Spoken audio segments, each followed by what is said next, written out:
Watch my videos for competitive exam preparation and subscribe to my channel, like and share the video.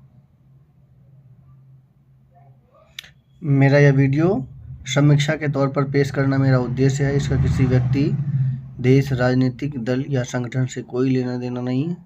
यह समीक्षा दर्शकों और छात्रों को सुनने और उन्हें ज्ञान देने से है। मेरे चैनल को लाइक कीजिए, सब्सक्राइब कीजिए। धन्यवाद। एशिया अफ्रीका एग्री अलायंस की शुरुआत। ये बड़ी अच्छी शुरुआत है। 10 से अधिक देशों के राजदूत व प्रतिनिधि हुए शामिल। कृषि सहयोग बढ़ने का मंथन। गुरुग्राम, एशिया और अफ्रीका के बीच कृषि क्षेत्र में सहयोग की मजबूत करने का उद्देश्य से गुरुग्राम में हुई एक उच्च स्तरीय कूटनीतिक बैठक में Asia Africa agri alliance AAAA की औपचारिक शुरुआत की गई है। इस मंच का उद्देश्य दोनों क्षेत्रों के बीच कृषि, व्यापार, निवेश, तकनीकी साझेदारी और नीति सहयोग को बढ़ावा देना है। कार्यक्रम साइबर सिटी के दलीला एम्बियंस होटल में मेज एवं मिलेट समिट एवं agri and bio waste convectional conclave 2026 के दौरान हुआ। बैठक की अध्यक्षता श्री रेणुका शुगर्स लिमिटेड के एग्जीक्यूटिव चेयरमैन अतुल चतुर्वेदी ने की। उन्होंने कहा कि एशिया और अफ्रीका की क्षमताएं एक दूसरे के पूरक हैं। अफ्रीका के पास विशाल कृषि क्षमता और उपजाऊ भूमि है, जबकि एशिया ने प्रसंस्करण, आपूर्ति श्रृंखला और कृषि प्रौद्योगिकी के क्षेत्र में उल्लेखनीय प्रगति की है। दोनों क्षेत्रों के बीच प्रभावी साझेदारी से वैश्विक कृषि क्षेत्र में बड़ा बदलाव संभव है।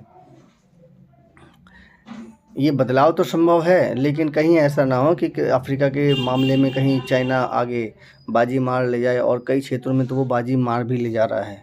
तो सरकार को समझना चाहिए और कंपनियों को समझना चाहिए कि हम किस प्रकार से स्ट्रेटजी बनाएं कि हमारा वहाँ से स्थायी व्यापार हो, एक एकाधिकार वाला व्यापार हो। क्योंकि चीन जो है ना, अपना व्यापार एकाधिकार वाला व्यापार स्थापित करने में बहुत ही दक्ष है।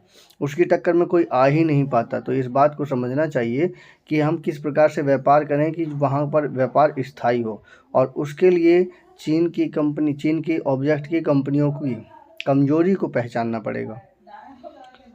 तभी जा कर के हम अफ्रीका के साथ जो है कृषि क्षमता की योग्यता में हम मतलब सही साझेदार के रूप में उभर सकते हैं।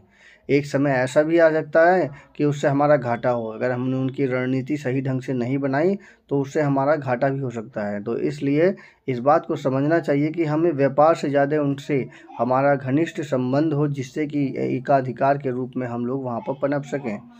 कर्नाटक कृषि मूल्य आयोग के अध्यक्ष डॉक्टर अशोक दलवाई ने कहा कि अफ्रीकी देशों के साथ भारत का कृषि सहयोग लगातार बढ़ रहा है, और ऐसे मंच ज्ञान आदान प्रदान, तकनीकी सहयोग और निवेश के नए अवसर पैदा कर सकते हैं।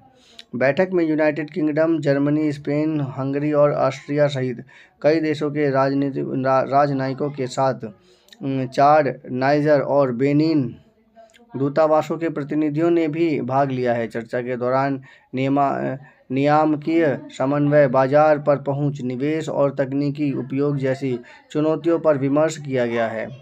ये बहुत ही इम्पोर्टेंट है। बाजार पर पहुंच कितनी है, निवेश और तकनीकी उपयोग किस प्रकार से और उनकी चुनौतियां किस प्रकार से हैं, इन सभी चीज़ों को समन्वय करते हुए इस चीज़ को देखना पड़ेगा कि हम वहाँ पर किस प्रकार से हम स्थापित कर सकें। दोनों क्षेत्रों के बीच कृषि व्यापार पहले से ही सालाना 90 अरब अमेरिकी डॉलर से अधिक है।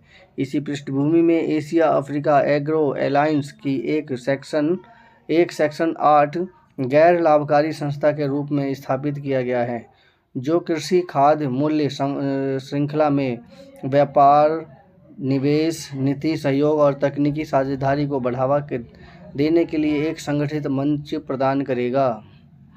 जी हाँ, इसके लिए ये ज़रूरी है कि एशिया और अफ्रीका के बीच में कृषि खाद्य मूल्य श्रृंखला में साझेदारी हो, और उसके लिए पहले हमें स्ट्रेटजी बनानी पड़ेगी, और उस स्ट्रेटजी के बाद ही हम एग्री अलायंस के रूप में शुरुआत कर सकते हैं। इसलिए एशिया अफ्रीका के इस मीटिंग में, जो कि गुरुग्राम में हुई है, ये बहुत महत्वपूर्ण है कि भारत का इसमें क्या रोल अदा होगा। मेरी समीक्षा कैसी लगी कृपया कमेंट कीजिए, मेरे चैनल को सब्सक्राइब कीजिए। धन्यवाद। और इसमें हमारे इंडिया के बहुत सारे नए प्रोडक्ट जो कि कृषि से संबंधित हैं, दैनिक जीवन से संबंधित है, जो लोगों के काम आ सकते हैं, वो भी अपना आसानी से लॉन्च कर सकते हैं। तो इसलिए सबसे महत्वपूर्ण बात यह है कि वहाँ पर कम से कम एक ऐसा कृषि स्टोर तो हो जिससे कि हमारा सभी का व्यापार अच्छी खासा हो सके। लोगों के जन स्तर को वहाँ पे डेवलप करने के लिए ये ज़रूरी है कि लोगों के वहाँ पे दिमाग को बढ़ोतरी की जाए, क्योंकि वहाँ पे थोड़े से लोग जो है काफ़ी ज़्यादा तगड़े होते हैं, लेकिन उनकी जो खेती है, खेती करने के लिए ज़मीन तो है, लेकिन वो उपजाऊ किस प्रकार से बनाई जाए अभी उनको इतना ज्ञान नहीं है। मतलब कुछ जगह पे वो कमज़ोर हैं, तो ऐसा नहीं है कि जो कमज़ोर हैं तो उनको दबाएं, उसके साथ सहयोग करते हुए इस प्रकार से चलना है कि हमारा वहाँ पर स्थायी शासन, स्थायी व्यापार हो सके। जैसे कि अंग्रेज़ों का एक स्थायी व्यापार किसी भी कंट्री में काफ़ी समय तक रहा है, उसी प्रकार से हमारा स्थायी व्यापार वहाँ पर हो सके। हमें बिगाड़ के नहीं चलना है, कई चीज़ों को मेंटेन करके चलना है ताकि दूसरी कंपनियाँ उस एरिया में ना आ सकें। जैसा कि अंग्रेज़ों ने ही किया था, यहाँ पर इंडिया में फ्रांस भी आए, स्पेन वाले भी आए, पुर्तगाली भी आए, लेकिन अंग्रेज़ों ने ही अपना पूरा एकाधिकार बना लिया था। क्यों? क्योंकि उनका जो व्यापारिक स्थल था वो बहुत ही मजबूत था। उन्होंने मशीनरी सिस्टम को इस प्रकार से मेंटेन किया था और अपने अनुशासन को इस प्रकार से मेंटेन किया था कि उनका व्यापार जन जन तक पहुंचा था। तो इस चीज़ को ध्यान रखें कि जनता को किस प्रकार से सुख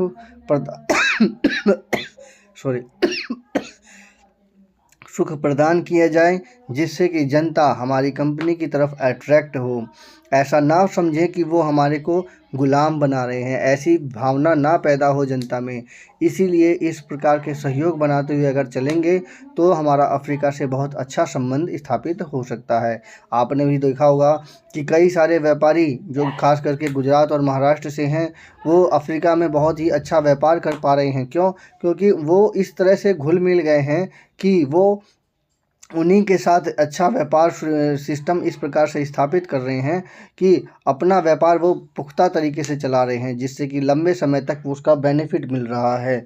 तो इस चीज़ को ध्यान रखना पड़ेगा कि हमें व्यापार किस प्रकार से करना है ताकि हमारा वहाँ पर स्थायित्व आए। मेरी समीक्षा कैसी लगी कृपया कमेंट कीजिए, चैनल को सब्सक्राइब कीजिए। धन्यवाद।